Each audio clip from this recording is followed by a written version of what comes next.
Kroger Tenderay Beef, no other beef so fresh can be so tender, presents Heart in Harmony, transcribed. K is for Kroger, C is for cut, B is for beef. KCB means Kroger Cut Beef, and Kroger Cut Beef means more meat for your money. It's a fact, ladies, and here's the reason Kroger Cut Beef gives you more meat, less waste. Before the meat is weighed and priced, the Kroger method of cutting beef removes excess bone, excess waste, and stringy ends. Yes, that's before the meat is weighed and priced. So you can see that means more meat for your money. You get top U.S. government grades of beef, meat that's tender, juicy, rich red, and marbled with just the right amount of flavory fat. You get a better value in top-grade beef. For example, when you buy a Kroger-cut porterhouse steak, the Kroger method of cutting beef removes the long, stringy end and excess waste before the steak is weighed and priced. You don't pay steak price for stringy meat and excess waste. Remember, whether you buy a steak or roast, you receive more meat, less waste. But see for yourself. Visit your neighborhood Kroger store. Get Kroger cut beef and get more meat for your money. And now, Hearts in Harmony. It's evening in Rossville, and in the Gibbs home, dinner is over and the dishes are done. The house is quiet as, alone in the living room, Penny Gibbs' mother, Grace, talks with her invalid husband, Jed. Oh, I meant to tell you, Jed. I saw Mrs. Ross at the butcher's this morning, and she asked if she could come over and see you. I don't know why she thinks she has to come to see me, Grace, or has she heard I'm a dying man? Oh, Jed, don't talk that way. I'm not really talking about dying, Grace. I was just thinking. Has Mrs. Ross heard the rumors about me that Fred Aiken has heard? What rumors? Oh, well, not rumors exactly. Snowball stories, let's call them. Snowball stories? Yes, you know what I mean, Grace. A snowball gets bigger as it rolls along. Well, so does this story as it passes from person to person. It amuses me the way it works. I know what you mean, Jed. It's such a little story at first. Can't you guess how Fred Aiken got word I was a dying man? Oh. It probably started when Penny told Johnny Keith about my legs. Johnny told Harriet at the office about it and saying my legs were paralyzed. And then Harriet told her mother I was helpless from the waist down. And then Harriet's mother told her grocer that I couldn't move. So the grocer told his wife that I was paralyzed from head to foot. And his wife told her next door neighbor they probably had me in an iron lung to keep me breathing. And so when Fred Aiken came around to the neighbors to fix the plumbing, he was told I was being kept alive in an iron lung. And so he came here with the idea I was dying. Oh, that's just the way those things get around, Jed. It's amazing how far from the truth stories are when they've been repeated 7 or 8 times. It just goes to prove that every man and woman on the face of the earth wants to outdo every other man and woman on the face of the earth. Or people wouldn't always be trying to out-exaggerate each other. Oh, isn't it really because people are always trying to improve what the other person does or says? Well, they think they're improving the story, but they're exaggerating it. And there's a lot of difference between improvement and exaggeration. Say, where's Penny? I haven't seen her here since this morning. Well, she's been at Mrs. Carlton's all day. All evening, for that matter. She even had dinner there. What's that Mrs. Carlton trying to do, work Penny to death? No, it isn't that bad. There's some days she doesn't even have to see Miss Carlton. But once in a while, there are a lot of things to be done, and she's at the Carlton home all day. The Carltons don't live in a home. They just rattle around in an architectural nightmare.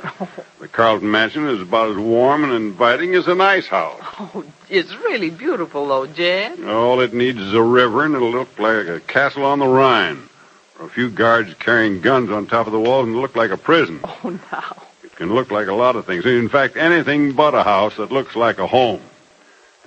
Bet you can whisper in the place and hear the echo for half an hour. Now, look who's exaggerating. Only to prove a point, Grace.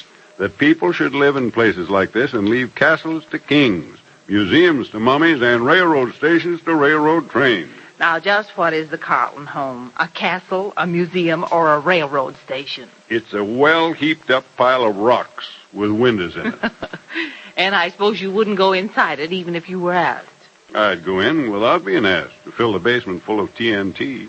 Well, you're going to the mansion sometime soon, and you're going to leave your TNT at home. Huh? We've been invited by Mrs. Carlton. You go and leave me at home. I will not.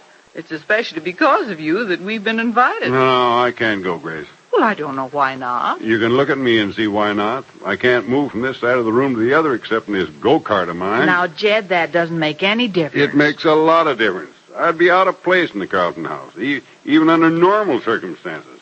But in this wheelchair of mine, I'd feel about as much at home as a sour pickle in a candy store. You can be at home wherever you want to be, Jed. Just because you're in a wheelchair is I'm being invited to the Carltons because I'm in a wheelchair. Mrs. Carlton feels sorry for me. And if there's anything I hate... Jed, you're really being very foolish about it, and about your wheelchair.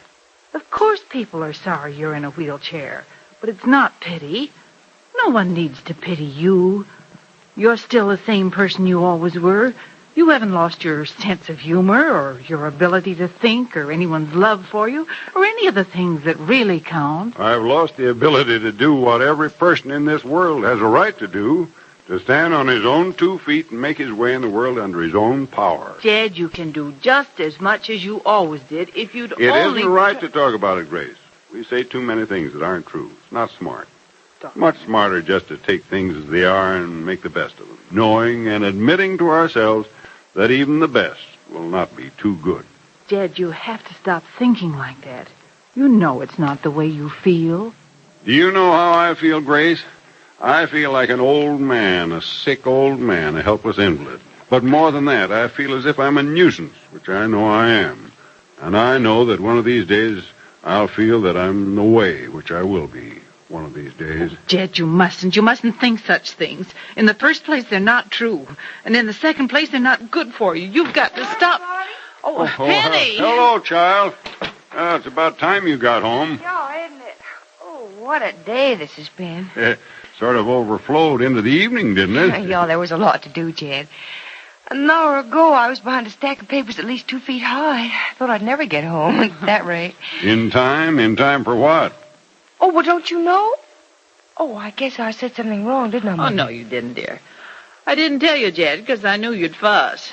But, Reverend Harris is coming over to see you this evening. Bill Harris, huh? Mm-hmm. Well, it's about time. You mean you don't object? Well, you've been objecting to having visitors so much. I guess I don't object to having Bill Harris come to see me, because I know he's really too busy to. Oh, anything to be contrary. I guess that's it, Penny. Well, as a matter of fact, Reverend Harris has been trying to get over here for several weeks, but last Sunday he said he'd definitely get over tonight. Well, I'd better freshen up a little bit, Mother. He should be here any minute, don't you think? Yes, he should. Now, you look all right as you are, child. And besides, Bill isn't coming to see you. He's calling on me. And I won't have a pretty face around to distract him from the field of wrinkles I sport for a face. Oh, I imagine that's the Reverend now. I'll get it, Mother. I suppose Bill'll tell me I've been sinning and to have this curse brought down upon me, but bring the Reverend in. Just a minute. Well, good evening, Penny. Hello, Reverend Harris. Come in. Thank you. Jed's in the living room with Mother. Go ahead in. All right, I'll do just Come on that. in, Bill. Take a sad look at an invalid. Well, does it have to be a sad look, Jed? Why, I say you look fit enough to get out of that chair and go 10 rounds with a heavyweight. Oh, good evening, Mrs. Billings. I'm so glad you could come, Reverend. I'm sorry I couldn't get here sooner. You'll forgive me, won't you, Jed? I'll get out of this chair and go 10 rounds with you if you don't come and see me often to make up for it. I'll be a regular visitor from now on. Don't you think Jed looks well, Reverend Harris? Yes, he certainly does, Penny, but, Jed, you never could get much sympathy from me when you were ill. You always looked too good. I don't want sympathy, Bill. You know that. I don't intend to give it to you. Oh, won't you sit here, Reverend? I think the light from that lamp is in your eyes. No, thanks. I'm quite comfortable here, Miss Billings. All right. Well, Johnny Keith tells me he's going to put up a dream house, Jed. Yeah. I see no reason why the house of the future can't be taken off the drafting board and put on the ground. Seen the plans? No, I haven't, but Johnny tells me that most of the ideas are yours. Johnny Keith just doesn't want to take the blame when the house falls down. Jed, stop it. Oh, I forgot. I have a compliment for you, Reverend Harris. For me, Penny? Mm-hmm. Jed hasn't been too happy about having visitors, but tell you a secret.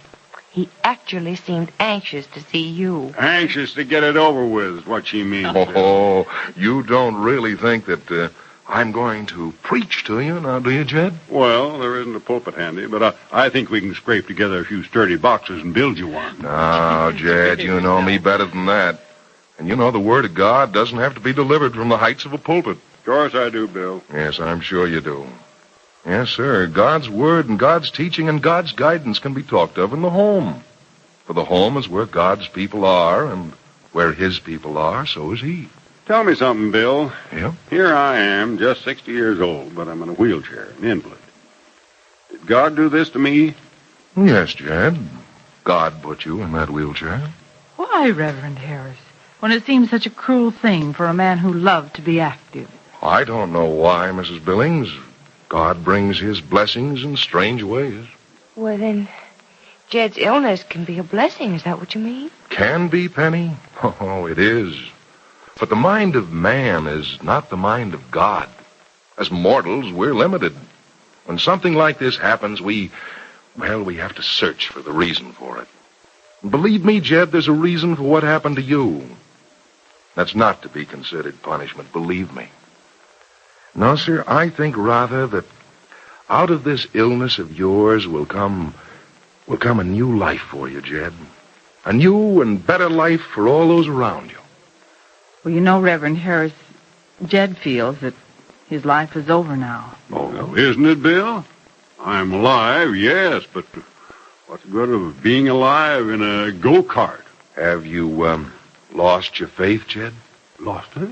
No. Well, then you've forgotten that you have it. Maybe I ought to remind you of it and help you remember the power of it. And I'm not trying to preach to you, Jed. Oh, go ahead if you want. Oh, no, you don't need preaching. You need a prescription for your mind and your spirit just as you need a prescription for your body when it's ailing. Jed, what you need is a good heaping heartful of faith. A good heaping heartful of faith at least once a day. Doctor's orders, huh, Bill? A friend's suggestion, Jed. I think I know what you mean. Sure you do, Jed. Try the Bible. It's God's encyclopedia. His book. His message of faith and hope and strength to all those who suffer weakness, doubt, or fear. Will the Reverend Harris visit bring new faith to Jed Billings and help him find a new life? And how will a changed Jed Billings affect the life of Penny Gibbs, her family, and friends? Be sure to listen to the next dramatic episode of Hearts in Harmony. KCB. KCB. KCB means Kroger cut beef. And Kroger cut beef means more meat for your money.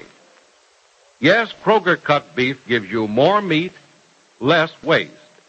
Because before the meat is weighed and priced, the Kroger method of cutting beef removes excess bone, excess waste, and stringy ends.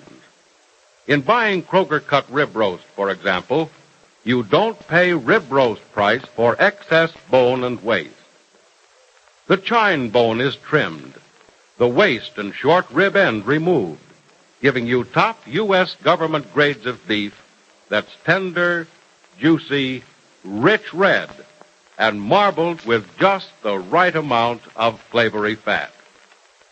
And before the meat is weighed and priced, the Kroger method of cutting beef removes excess bone, waste, and stringy ends. Remember, whether you buy a steak or roast, Kroger cut beef gives you more meat for your money. But mind you, you can get Kroger cut beef only at your neighborhood Kroger store. So go there soon. Get Kroger cut beef, and you'll get more meat, less waste at your Kroger store.